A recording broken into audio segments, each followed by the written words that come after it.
to the Amusement Warehouse podcast. We have a very special guest today, Mr. Bobby McLamb of B&R Management, entertainment guru for the amusement industry. Welcome, Bobby. Thank you, Ron, but it's artist and attractions. What did I say? I used an S? You said B&R Management. Oh, that's right. You're artist and attractions. That's right. I'm old school. I remember old days. So, Bobby, we were just talking off air about the new postage stamp that I guess you were at the unveiling of the postage stamp for the carnival industry. How was that? Was it a good time? It was pretty neat. There was a lot of folks from the U.S. Postal Service there. There was a representative OABA was there. The first postage stamp ever to promote and support the carnival industry. And the stamp is called Carnival Nights. It was revealed and debuted Thursday night. And they did the unveiling in front of the Ferris wheel down in Biloxi, Mississippi at the summer fair. That's great. What is that? Who plays that? Is that a name event down in Biloxi? I'm not sure who the carnival was. Who the carnival was? So it was like a scheduled thing. You were invited to it and everything. Yes, absolutely. And the OABA, and that's pretty neat. So they made a big deal about it. The U.S. Postal Service made a pretty big deal about it. Yes, that's great. And so it's going to be available all over the country, or just regionally, or where? That's my understanding. All over the country. Well, that's great. That's great. So you can ask for it at your local post office, and I guess if people still are mailing letters, they can use the postage stamp. But it'd be a cool thing to collect for sure. Absolutely is. And they were kind enough to give us all a first edition issue. Those that participated, it was a nice event, very well nice event. That's pretty neat, and you were invited too. That's really special. That's an awesome thing. And you were right on the front end a little bit when you said B&R Management, because when this company formed 45 years ago, we were strictly a management company. And we were B&R Management for a number of years. And then we moved the management side and the booking side together and merged it, and it became Artist and Attraction. So you were somewhat correct. You do remember the old school days. I remember the old school. I have a hard time with that, changing names and things. My first grade teacher got married once, and I used to always call her by her maiden name all the time. It just changes an interesting thing. So that you were the first with the postage stamp, but you were also I think it's a cool story. You were the last on a very, very famous person. You had the last promotion, didn't you, in Richmond, Virginia, with someone in the day? You're thinking about Frank Sinatra. I am. The show that was his next to his last show when he was in Richmond, and he actually fell off the edge of the stage. His last concert performance was in Wilmington, North Carolina at Trask Coliseum. But yes, Artists and Attractions was fortunate enough to be the agent and promoter for that event. That's really cool. That promoting something like that, is that just like otherworldly? I mean, it's Frank Sinatra.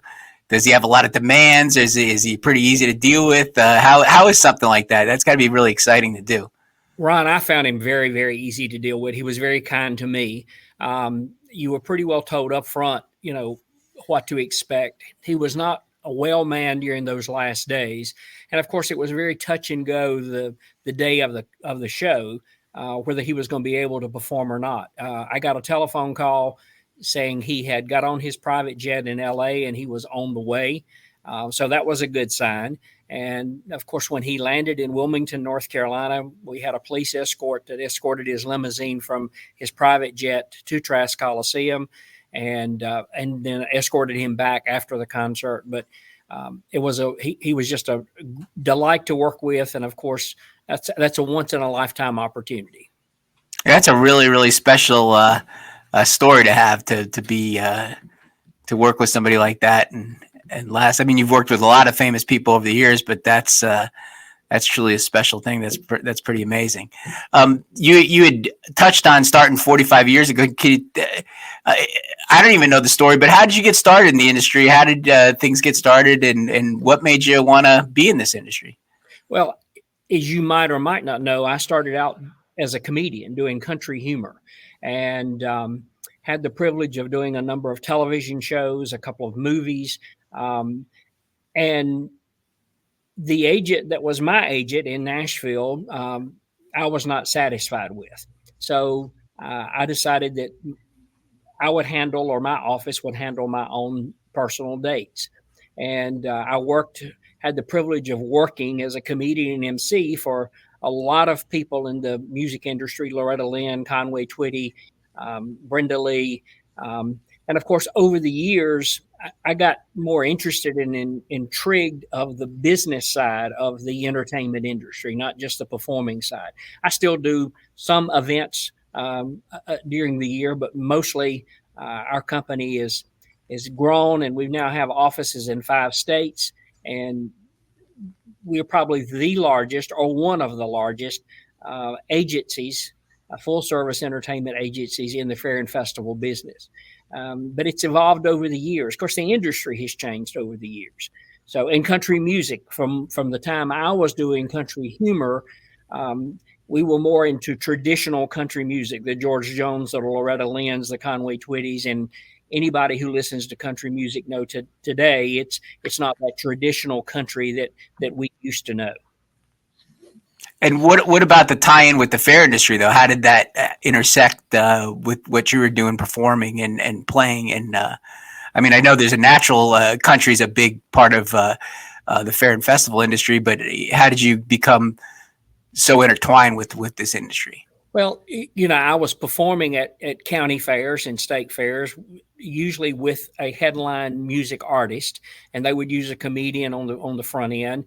I had the privilege of, going to Branson, Missouri, and working a 12-day stint at a theater as the support act for Lee Greenwood, who's my dear friend. But I saw how the fair and festival industry was working, and began to see all of the needs for different types of entertainment in the fair industry. And I guess that's one of the niches that we took hold of, is that what a lot of people in the fair industry refer to as grounds attractions or grounds entertainment, saw where there was a real need for that, to create a value for the dollar that is spent on that ticket to come into the fair. And like anything else, you look at opportunities to grow, and our company now represents over 70 different grounds attractions. Wow. Yeah, you touch on the value, because that's an important thing. Is when I am with an event, or I'm consulting, or we're talking about different things, the carnival is there, and you have the fair, and there's a gate admission price, and some people say, "Do I have enough entertainment?" And I'll say, "Well, if you go in and you're not going to go on any rides, do you have enough entertainment that it's worth it to pay X, $10 or whatever it costs?" Sometimes it goes up to 15 or more now.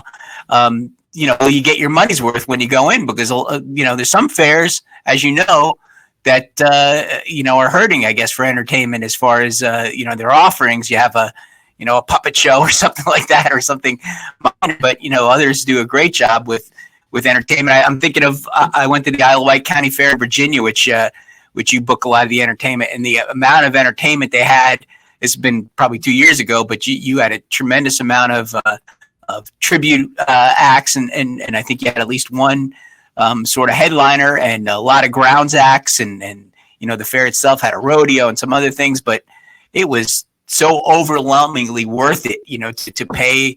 And I think the admission price was $10 or less to get in. You just were amazed by how much there was to offer, and I know you had a big part in convincing them to do that. Years and years ago, I helped start that fair when they were just sort of on the road, and I hadn't been in a while, and I just couldn't believe how much had been transformed. Yeah, that fair has grown a lot, and I was in that beginning stage with you when Alan Nojic, who is no longer, unfortunately, with us, decided to restart that fair, and they did it at the old courthouse grounds, as you well remember, on a big open lot.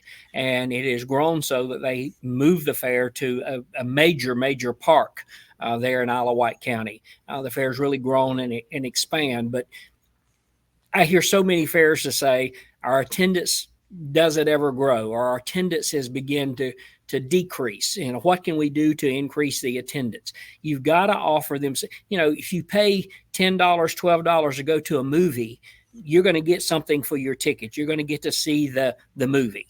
And that movie's going to be over with in 90 minutes, 2 hours. You go to the county fair or the state fair and you pay $10, $15 to get in.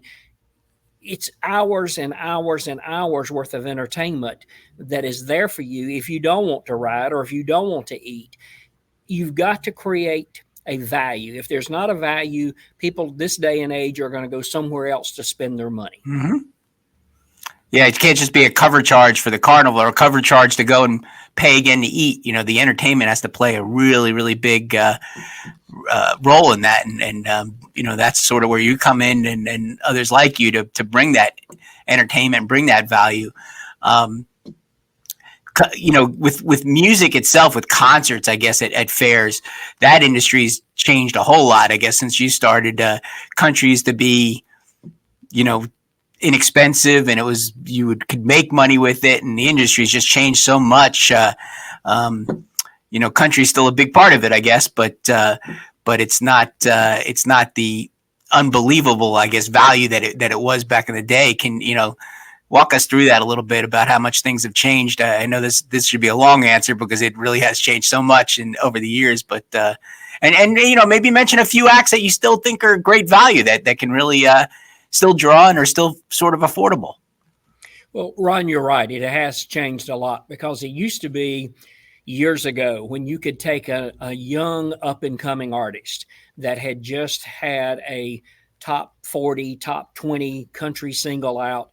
They were looking to get radio airplay. They were looking to get that fan following. So you could actually get those acts to agree to come out and perform I remember the days that county fairs, when they first got started, that you could take acts like Lady Antebellum and Rascal Flatts and the Band Perry, and you could buy those acts for $10,000, $12,500, $15,000, and you could draw massive numbers to the fair to see those acts.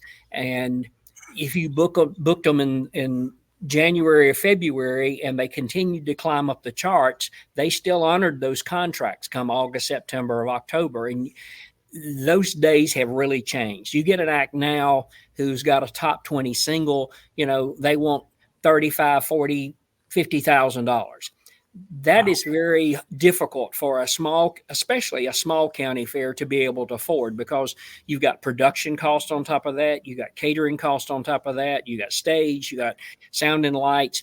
And then you got to consider the weather issue. Are you indoors or are you outdoors? If you're outdoors, you're taking a big financial risk.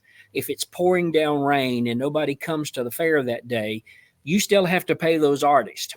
A lot of the county fairs, especially, have decided that I can take and book 3 or 4 or 5 grounds attractions to play the fair, the entire run of the fair, performing 2 to 3 shows a day for what it would cost me to bring in one up and coming new country act to do one 90-minute concert. So a lot of the fairs have decided to phase out of the music, or at least decrease the number of shows they were doing, and have gone more to the grounds entertainment. Be it a circus of some type, be it racing pigs, be it whatever. There's so many grounds attractions of all types out there anymore. There is still, a lot of acts that can still sell tickets and still draw people.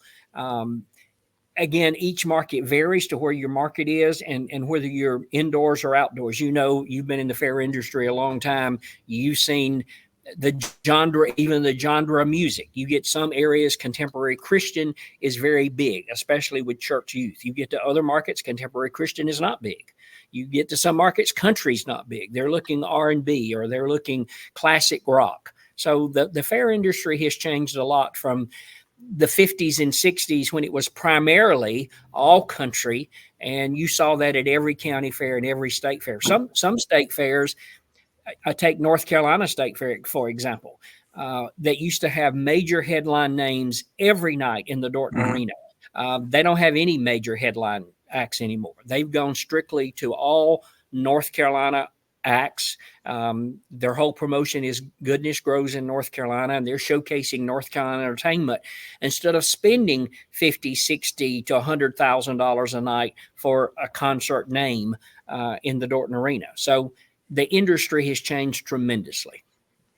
Yeah, it's even though we're sort of entertainment professionals, most of the time we're not concert professionals. And with the big names, Live Nations of the world, and all those taking over the concert industry, it's become, the margins have become so slim. It's there's not a lot of room for error anymore. You book one of these big acts, you can't make a mistake. You got to draw a lot of people. You got to bring them in. You got to promote it correctly. You got to do all those things to even have a prayer of making some money.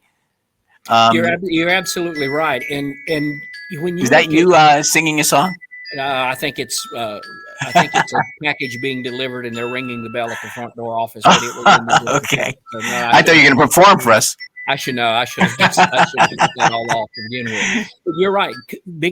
Big companies like Live Nations have come in, and they're doing major arenas, amphitheaters, and when they're bringing in a name like a Reba McEntire or somebody of that kind of nature, and they're playing 50 miles down the road from where your county fair is prior to your fair, you can't compete with that kind of artist and those kind of numbers. So you've had to rethink and retool what you're going to do to be able to stay in the industry and be profitable. And if you're not profitable, it's a business. And if you're not profitable, you're soon not going to be in business.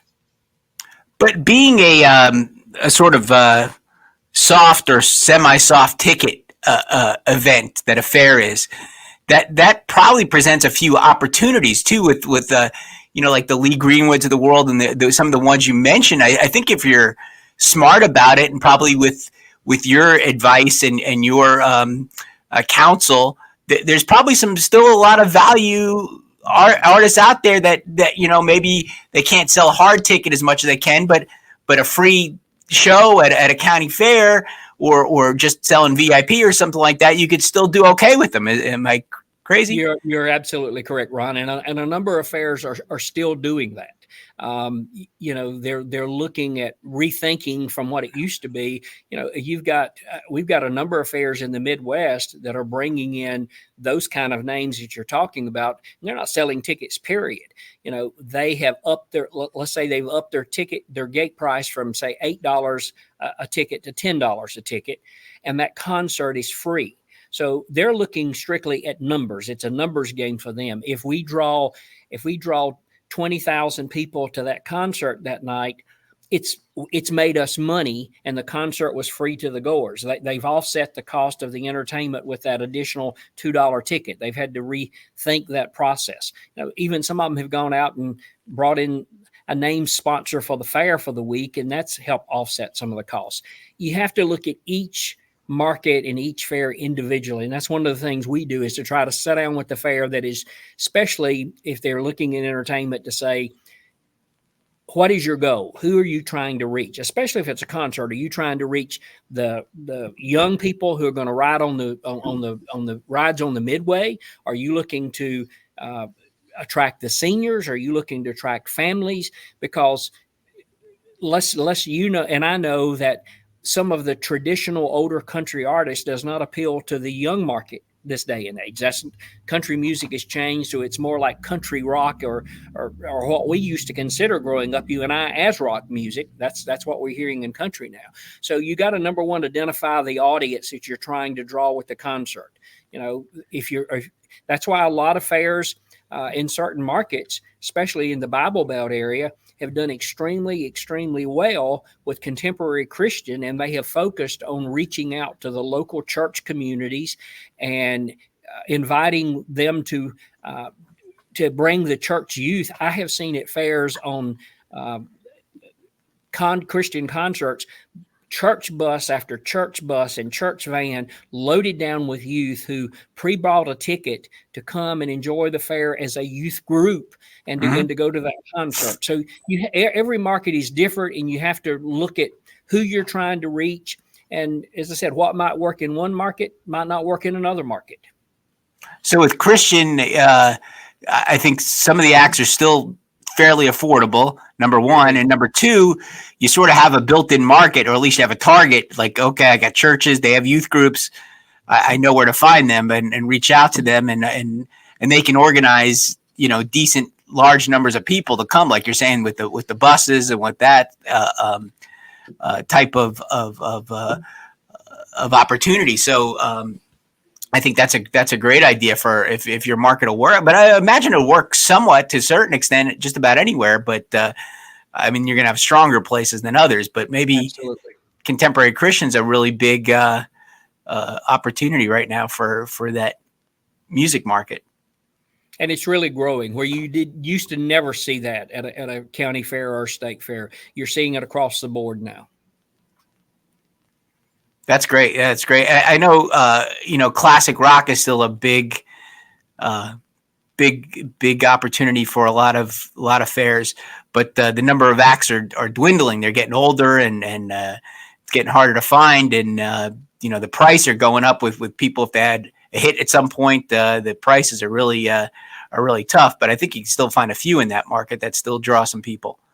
Well, and there's a lot of them still working, and some of them still have at least several of the original members. You take Air Supply, for example, who are still selling massive tickets, and you still got the two original lead singers for that group that are still alive, still healthy, still working.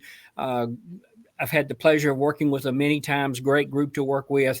But you're right, that classic rock reaches that baby boom age. And of course, those people come and they have adult children, but they bring their grandchildren with them to the fair. So, you've got a lot of opportunities there if you're still wanting to work the music industry. But I recommend to a number of fairs when they sit down and say, oh, we had X, Y, and Z here at our fair, but unfortunately we lost money. Well, why do you want to continue to bring that concert in if it's losing money for you year after year after year, just to say we had a Kenny Chesney, or we had a Rascal Flatts, or we had whoever, and put a picture on the wall? It's a business, and you might have to sit down with them and say, look, music is not your thing here. You're not going to make money with that. You need to do away with the music, do away with the cost of the stage, do away with the cost of production, bring you in more grounds entertainment to add value to that ticket, rethink it, retool it. And we live in a changing world. I mean, all you got to do is turn the news on every day and know we live in a changing world. And sometimes in the fair industry, we have to sit down and rethink how we're doing things, whether it's in the entertainment industry, whether it's in the carnival and ride industry. We have to retool things from time to time. Yeah, I've got a good friend in this industry who we both know, who says you can't be cookie cutter. That's his favorite phrase. He says we can't do the same thing over and over the same year. Things change in our industry. They really make a difference. And I know you can't say this, but I can say it, is that a lot of times with these acts, and unfortunately, because the way some of these fairs are structured, it's a lot of volunteers, and it's cool to have an act at your fair. I mean, they don't necessarily think about the business like you're saying. So they like to, I think they know on some level it doesn't make sense, but it's cool to say you have Sawyer Brown or somebody at your fair, and you get to meet them, and you take a picture with them, and your grandkid gets to meet them, and everything else. And that sometimes becomes the overriding thought on some of these things, instead of, hey, let's book somebody else or do something else that might not be as cool or have that cachet that something else does. I used to think that like 38 Special was like the perfect fair band, because they appeal to rock and they appeal to country and all those things. But even I got them quoted not too long ago for a fair I was doing, and I couldn't believe them. I mean, you used to be able to get them, it was like 25,000. You could book 38 Special. Nowadays, 50 to 60. 50 to 60,000 for them, and it's probably worth it. Things have changed, but that's still a great band. That was they go right in the middle of hits and all that sort of thing. It's really a special act. Well, and people don't understand the cost of travel has gotten so outrageous. Yeah. I mean, by the time if they don't own their own buses, and most artists anymore have gone to the bus leasing, and time you lease a bus, And the way a lot of the bus companies run are working, where you used to lease a bus for one night off, now they want to, especially since COVID, because during COVID, nobody was touring, nobody was working. A lot of these big bus leasing companies sold off a lot of their buses because they were just sitting there and they needed the cash flow. And now they want a 3-day rental for a 1-day event. If you're renting that bus in Nashville, you leave today with it. Okay, you got to pay for today. Concert is tomorrow, so you got to pay for that day. You coming home the next day, nobody can use the bus. So you're tying that bus up for 3 days, and now they want a 3-day bus rental. You got to pay for the fuel. You got to pay for the driver. You got to pay for the cleanup. You got to pay the band. When you start adding all of those costs up and see what the artist is truly putting in their pocket at the end of the day, it's nothing like what people think it is. Yeah, and you basically, it has to be a routed situation, right? I mean, doing a fly-in or a one-off, those aren't even tenable in any way, right? I mean, anymore. It's pretty difficult. You can still get lucky, I think, in certain cases where you get something routed. You might be able to find an opening in the route where one of your fares just fits perfect, and it makes a lot of sense for the artist, so they might be able to get a bargain. I think that, if you're smart about it, and you have a person like yourself who is knowledgeable in routing in the industry and things like that, you could still find a bargain here and there, but you got to work at it. It's not easy, like it used to be, I guess, to a certain extent. The acts, there's a fair I do in New York, which you've booked bands at before, but I mean, back in the 80s, and I mean, we used to have Metallica, Van Halen. I mean, we had every big act at that fair, and it was huge. It was a lot of fun. But as the festival market and the big players came in, it just was impossible. And we had a guy who was a sort of promoter, a businessman who wanted to be in the concert business. He tried one with a big name country act and flew him in. And I mean, he lost more money than you and I might make in a lifetime. I don't know. It was and you and I know about that whole event and that whole situation too. Yeah. It's, I'll hear fairs to say, well, years ago we had Reba McEntire. I have a contract that hangs in my office of one of the first dates that my company did with Tim McGraw. And at that time, Tim McGraw was just getting started. He played a fair. The contract hangs in my wall where he played this particular fair for less than $5,000. Wow. And now you're talking about an artist now who is in the $900,000 range, but popularity has also gone up. It's so funny because Pam Daniger, who works with us, that used to be the entertainment director at the State Fair of Virginia, has on her phone is her screen is a picture of her and Cole Swindell when I had Luke Bryan, her and Luke Bryan, when I had Luke to play the State Fair of Virginia. And way back then, I think that concert was about $25,000, and now with Luke Bryan getting over $1 million. But some fairs say, well, I had so and so back so and so. Well, those days have changed. Yeah, we actually look. I think he made a bid on somebody huge, like Metal. I mean, it was like you're just making numbers up. Like, I'll give you $2 million or $4 million. It's just a crazy. I don't know if there's any reality that's tied to it, but I think famously, it might have been when I was just coming into the industry, Billy Ray Cyrus. It was one really good example of what you were saying before, because he got booked at a ton of fairs, at least as I understand it. You can correct me, but he got booked at a ton of fairs, and then Achy Breaky Heart blew up. But he honored all those contracts, right? He played the places he did, and just goes to show you what kind of industry it is and what kind of people are in it. And I admire those people for keeping their word, who made a contract and agreement, and it was booked months and months in advance. And you're right, before that song became a major hit, their price had gone up 3 or 4 times from the time that date was booked. Yeah. But they were the kind of people to hold their word and to show up and to honor the date. And that you have to admire in people who. And this wasn't a guy who had a top 20 hit or something. This was like an unbelievably successful song. I mean, it was like a crazy, and he was playing little county fairs that he promised to play, which is really cool.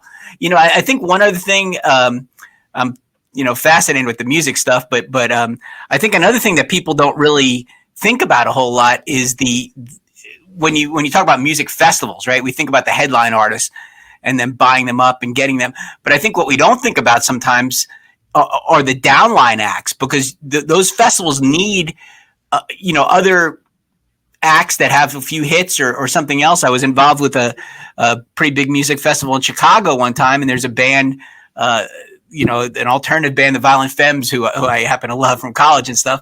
But they played a set at this music festival I did, and I know what they used to get at certain places, and they told me what they paid these guys to play an hour, and it was like 4 times what they'd get, anywhere. And I just was like, that, I even thought then that's going to be driving those prices up like crazy if you get enough festivals. So those acts that have a hit or two that you can put on the bill and it looks good, behind the big giant act you have up top, that affects things too, I would imagine. Absolutely. And especially if it's a music festival, because you're talking about pretty much multiple hours of music. You've got to have somebody besides your headliner. And so those, and we call those support acts. And those support acts do mean a lot to the bill. Yeah, and they were affordable one time. You could have got somebody for a reasonable price, because they get picked up, and there's so many festivals nowadays. They get picked up by these festivals and get, I don't want to say overpaid, because God bless them, they get the money they can get. But compared to what the market will bear at a county fair, and then they go to, you make an offer on them, and they're like, oh no, we're getting 2 and 3 times that, and there's no way a county fair could possibly make money with it. So that correct. Rises everything up. So it's a tough industry. What if I'm booking an act though? Are there still niches like classic country, some of the older artists, the comedy? I know is popular in some things. What still do you think are the the sort of hot places or the places you think are the best value nowadays in the music or the entertainment performance industry? Well, as you already said, classic rock is still very, very strong in the market. Some fairs with when I call classic country, names like Diamond Rio, Sawyer Brown, 38 Special, you would have to call those classic country, because they're not modern country. Sawyer Brown out, doing our anniversary tour this year. Those acts still draw strong numbers.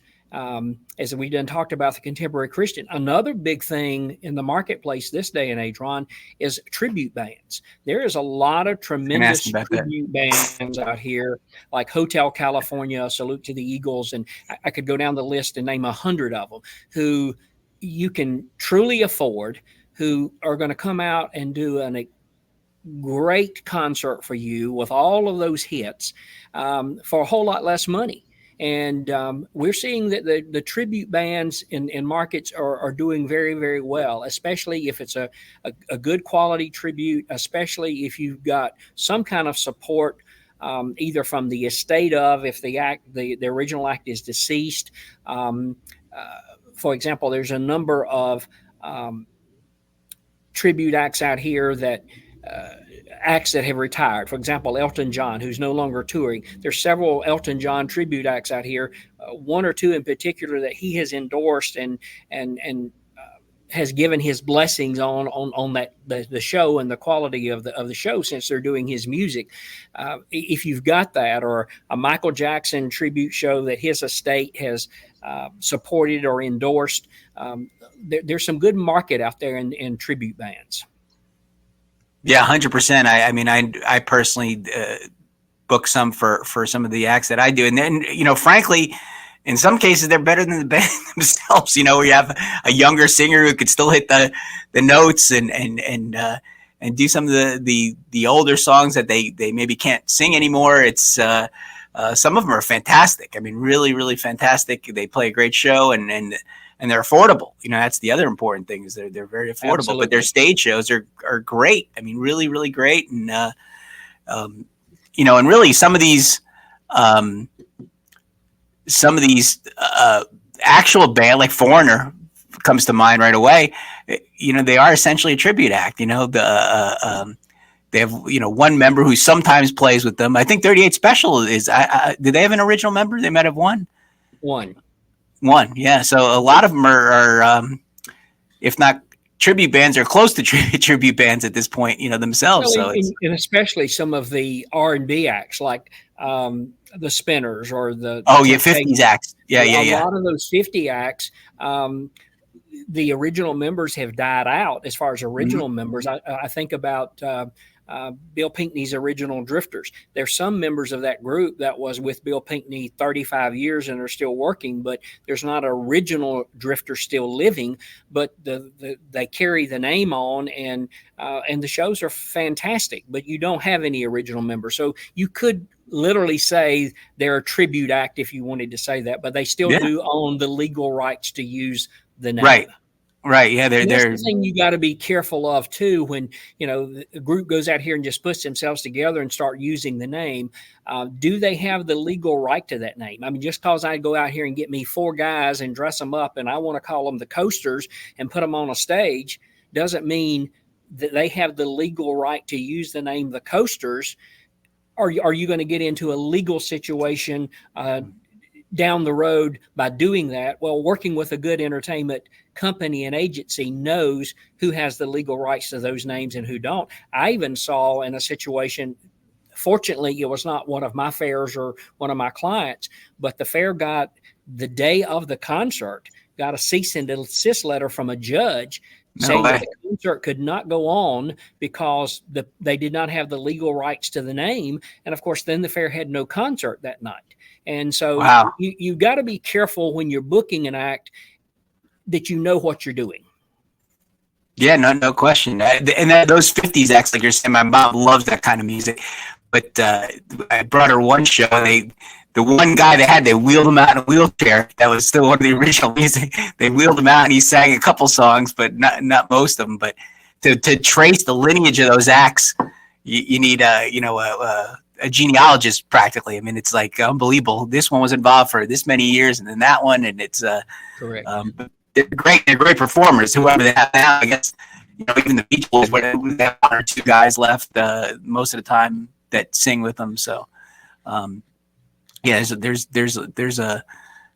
there's quite a bit of goings on. You got to pay attention. You got to know what you're doing, because it affects the popularity sometimes too. Because when you don't have the original members or as many people, do they draw as much as they used to? And that kind of changed over the years. I kind of mentioned it before, but what about comedy? Is comedy still, as a comedian yourself? Well, the comedy industry has changed, and in my opinion, it's not as strong in the fair industry as it has been in the past. I remember my friend, the late great Jerry Clower, who played just about every county fair there was in the industry. I remember. Because he had the name, and of course that was considered more the traditional country market back in the 60s and 70s when Jerry was playing all of those. You get now the Bill Invalls, whose price is so outrageous that most county fairs can't afford anymore. To me, the comedy thing is, and comedy has changed. Fairs, or most of them, are not wanting your typical comedy club comedian to play the county fair, because it's a family-friendly audience and they want a family-friendly show. Yeah, that's a big factor, is to make sure they work clean, right, and can do what they're doing. So yeah, maybe a Jim Brewer or somebody like that who works pretty clean. We booked him in Orange County. He actually did pretty well, and he was fairly affordable. He's real popular up in the Northeast for sure. Right. I don't know how he do every place, but he was actually a great act too, because he walked around the fairgrounds before his show, and a lot of his set was stuff he kind of just made up right before the. Yep. It was really cool. He said that the brakes on the roller coaster made it sound like a baby elephant, so he kept riffing on baby elephant sounds and doing stuff. But it was I really admired him for and I don't know how he did so quickly. I mean, I can't imagine if I was to give a speech and then 5 minutes before I completely changed my speech. I know comedy takes hours and hours and hours to get those jokes right and prepped, but he changed a lot of his act unless he knew something beforehand, but he picked it all out of the air and did it, and it was great. It was really great. So I think there are some circumstances that can work, but it's a tough market too. You're telling me, I guess. Well, and what would work in Orange County, New York, Mm-hmm. might not work at Isle of Wight County, Virginia, and Yeah, vice yeah, versa. So every market is different.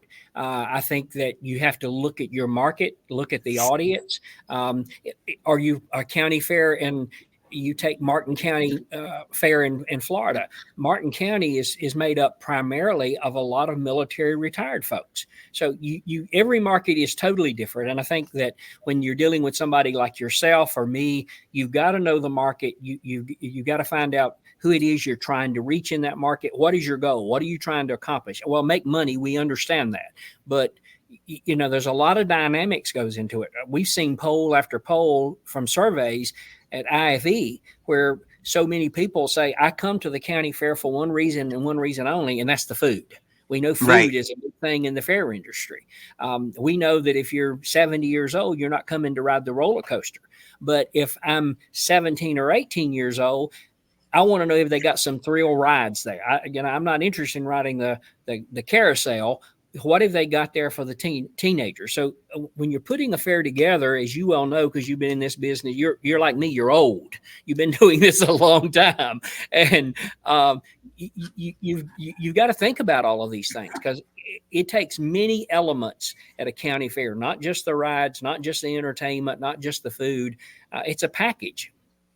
Yeah, but some of those, the caution I have with surveys and surveys like that, was fascinated with the data and stuff like that. If you don't have that good entertainment, or you didn't have something to draw those people, and then you say, "Why'd you come to the fair?" Of course, they're going to say the food, because that's what they think, the only thing that was good, right? They didn't have a good act that caught their interest, or you didn't have a grounds act that was really spectacular. So yeah, when you got to be careful about these sort of self-fulfilling prophecies, because you ask them, and you get what you get what you're asking for. You get what's there. I've done surveys over the years with, say, marketing, and you say, "How'd you hear about the fair?" And if you give them a list of stations you advertise on, you get some. But if you make it open ended, they'll write down all kinds of places you never advertised. They have no idea, where it's coming from or where they heard it. They don't remember. So it's a tough thing, those surveys, because you got to really. I mean, that's why you have professional survey people do these political surveys and things like that, because you have to. The question has to be unbiased, and you have to have random samples, and you don't know who you're asking. So it's a tough business sometimes to ask those. Now, I'm not doubting that the food's not super popular, but I think if you get the right entertainment mix and do the things, that they'll draw people, as you were Absolutely. touching on. And kind of let's move into we spent a lot of time on music, but grounds acts are so important, like you said, nowadays, of what's going on. That industry's changed a whole lot. I know, for me personally, I used to love a lot of the animal acts, and post-COVID, a lot of those have gone away. And aren't on the road anymore. Yeah, you still have some dog acts and things like that, but some of the more exotic things, they're few and far between. And you're right, when you go to the IFE convention or someplace else, artists and attractions, I said it right, see, still have so many booths full of acts. I mean, you're really a big player in that industry. So what how has that changed, and what's going on now with the grounds acts, the free acts, as we call them, in the industry that you see? Well, animal acts has always been a big thing at fairs, and you're right. The days of the traveling shows with the lions and tigers or the elephants, that has changed so much. You're right. During COVID, there was no work for a year and a half. These animals still had to be fed, but the other end of that is those people who own those animals, who had been making their living on the road, had to have an income coming in. They couldn't sit for a year and a half with no income coming in. So they took other jobs. And therefore, they found when they got into those other jobs, they didn't have the animal rights people to have to deal with. They didn't have USDA or wildlife to deal with.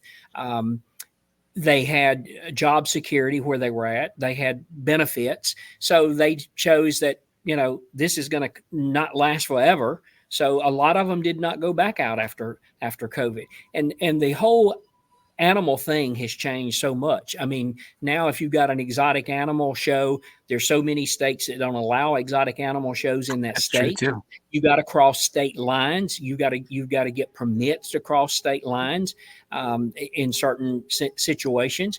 And people don't want to not abide by those rules and end up getting their animals confiscated or some big major fine, or get held up to where they can't get to where they're needing to go. And there's that stupid bell again. And give me just 1 second. I'm going to do away with that bell for good. I apologize for that. But there is still a lot of tremendous animal shows out here when you talk about or attractions. Some shows or some are animals are attractions, like Pretty Bird Paradise, for example, with thousands of miniature parakeets that people interact with, take pictures with, go in and feed those birds with feed sticks. That's open all day long. I know it's been a big hit at the Maryland State Fair because people like that interaction with the animals. That the fair has gotten lots of publicity from people taking all of these selfies and sticking them on social media because social media has become so big. There's a lot of tremendous dog acts out there with performing dogs. People love animals. A lot of people own dogs. So when they go out here and see these rescue dogs do all of these phenomenal tricks that they've been trained, or one of these shows maybe they had seen on America's Got Talent, it's now coming to our county fair. But grounds attractions has become very, very, very popular, and there's tons and tons and tons of different, anything from kids puppet shows that are commercially done out there to major BMX bike shows or FMX motorcycle thrill shows. Those are still spectacular. Those are great acts. There's something for, whether it's some type of circus kind of show. And there's tons and tons of those out there. The Circus Incredibles and the Rockin' Circus. And you see these performers do all kinds of crazy things, from 35-foot high dives in the air and the liras and so there's tons and tons and tons of entertainment that's available out there for the fair if they're not in a market or can't afford music. Yeah, for the first year or two after COVID, the thing that struck me first was the lack of animal acts, which was disappointing. But then, even the circuses there, just about everybody had like a globe, one of those 3-act type shows, a globe, something else, and something else. There were probably 9 of those out there. Essentially the same thing, and it just wasn't a lot of variety. I think it's starting to come back a little bit now, and certainly your booths have the most variety out there of everything, including kids shows and different things like that. But spectacular wise, though, the FMX show I think is tremendous. I mean, it's not cheap, but it's a good act, and it's a good value for your money, where it's going to really get people's attention, and with the flips and all the things that they do is really spectacular. And I assume, I know it's not your personal act, but the like the Sea Lions are still very popular, right? One of the most popular touring acts. It is a very popular act, and we have a show called Otter Adventures. And that's right. Yeah, the otters are on display. They do 3 times a day a human interaction. Those kind of shows are very popular. It's sort of like people saying, oh, it's almost like going to SeaWorld, but you don't expect to see those kinds of attractions at a county fair. And as I said, you got to consider how much space you've got, because some of these attractions, especially when you get into these motorcycle thrill shows, and they've got to have 220 by 150 feet or 220, right? Because in order to have the safety for the jumps for the riders, some fairs unfortunately can't bring that kind of show, even if they could afford it and wanted to, because they don't have the space. And so you got to think about space requirements. You got to think about electricity. I mean, there's so many things that has to go into being thought about when you're bringing these acts there, not just saying, okay, well, we've got this little space and the act needs an 80 by 80. We've had acts to show up at a fair that asked for an 80 by 80. And when they got there, it's smaller than a 50 by 50. And you're saying there's no way we can fit here. It's amazing to me at the fairs that I'd say, well, I never read that contract. I just signed it. Why would you ever sign something you've not read? But it happens. I hear it every day. Yeah, no question about it. The what about like a big circus, a tented circus, still super popular? It's still a great. Absolutely. I can name fair after fair this year that we have a large tent circus. And fairs are using that, Ron, not only for entertainment, they're using it as a publicity and advertising thing for them. Because one particular fair that we've got, that they're saying you buy a ticket to the fair, you also get the circus free. And so it's like going to a big top circus. So you're getting two attractions for the price of one. And they're using that as an advertising gimmick for the fair. And they're drawing massive numbers, where if you would go see a circus set up in a town that has come to town for 2 or 3 days, and it's going to cost you $15 or $20 to get in to see the circus. This way you get the circus and the fair for a $10 ticket or a $15 ticket. What a value. And it is a great value. They've used it not only as an entertainment value, they've used it as an advertising value. Yeah, and the tent is an interesting thing, because a lot of the circuses can perform open air, which are great, but there's something about that tent and the mystique. And I know it costs sometimes significantly more to put up the tent, because it's not an easy task. But even being frugal, I think in the right circumstances, definitely worth it, because there's that tent looks spectacular. It looks like there's something going on. It's really and you can see it all across the fairgrounds. That's the thing. It's just seeing the tent there is an attraction itself. Much less when you get in and you take a seat on the bleachers and there's cotton candy or popcorn, and you're going to see lights and sound and everything else inside. Absolutely, it's a major production. It's not just an act; it's a production. Yeah, I went to the Florida State Fair a few years ago, and the Coronas family had the circus there, and I watched it with the fair manager, and it was a great show. It really was a great show. I mean, I've known Serge a long time, but I really enjoyed watching that show. I really did. I mean, had everything I could have wanted that I would have paid $25 or $30 to go see somewhere else. The production was good. Everything was good. It was a great act. You can see some great acts out at these out at the fairs. What about grandstand? The concerts have gone away, but what about motorsports or different things in the grandstand? Is that still super important? It is very big. And going back to the circus thing for just a second, I know we have worked a lot of dates with Mr. Aline Zerbini, who I know and well. Sure. A quality production, but you don't see many of the big tent circuses anymore. They've pretty well gone away. And to think that there's still a major beautiful European tent setting out there, and a production of productions like you were just talking about, the one you saw, they're breathtaking. And a lot of people, if they didn't see it at the county fair, a lot of kids might not ever get to see a circus. So it's a great opportunity for them. The grandstand things, as I said, a lot of fairs have left the music end. They're going to motorsports events. You're still seeing some of the more rural county fairs doing the demolition derbies, which is still very big in markets. You're seeing tractor pulls. They're rethinking what they're using that grandstand for. And unfortunately, we see some fairs that's sitting there with a beautiful grandstand and nothing in it. But, it's not being utilized at all, because they're saying we can't afford to put anything in there. Well, I disagree with that. I think you can go out in your local community and find things that you could stick into the grandstand. I know a fair that has done very, very well having a cheerleading competition in their grandstand. They bring all the county schools in, they do a big cheerleading thing, and the fair gives a cash prize to first, second, and third place. Well, all of these school organizations are looking to make money, to go to camps and to buy uniforms and one thing after another. There's many opportunities out there that you can utilize that grandstand if you just think outside the box. And we have so many people that, as you said earlier, are still trying to do what they did in the 60s and 70s and think they're going to get different results. Well, they're not going to get different results.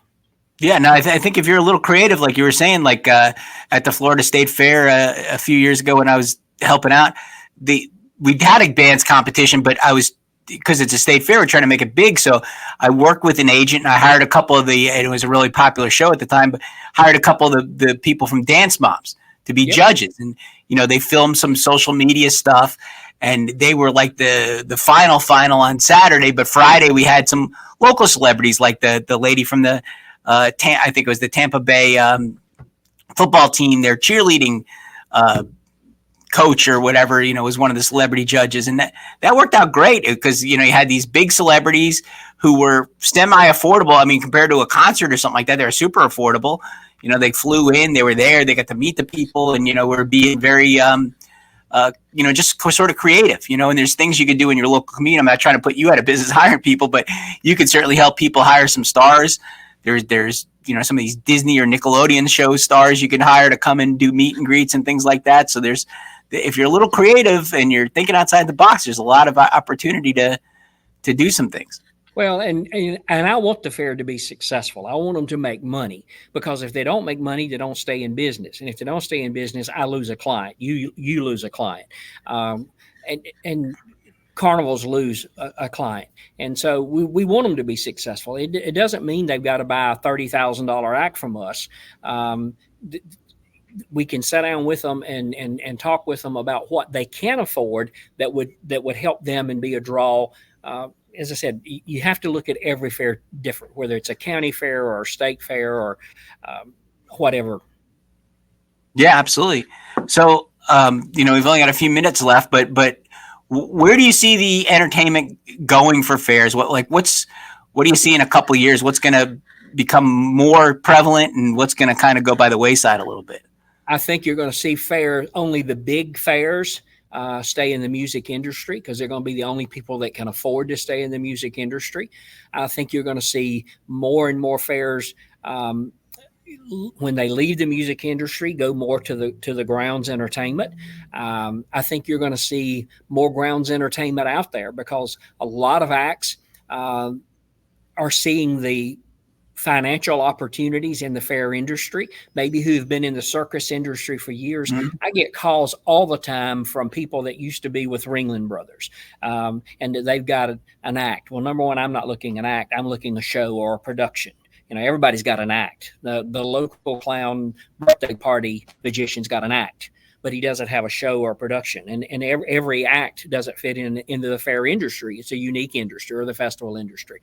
But I think you're going to see more and more different types of grounds attractions. I think you're going to see a lot of fairs go by the wayside. I think you're going to see, I know in my state, when I joined the North Carolina Fair Association, we had then approximately 52 county fairs and a state fair.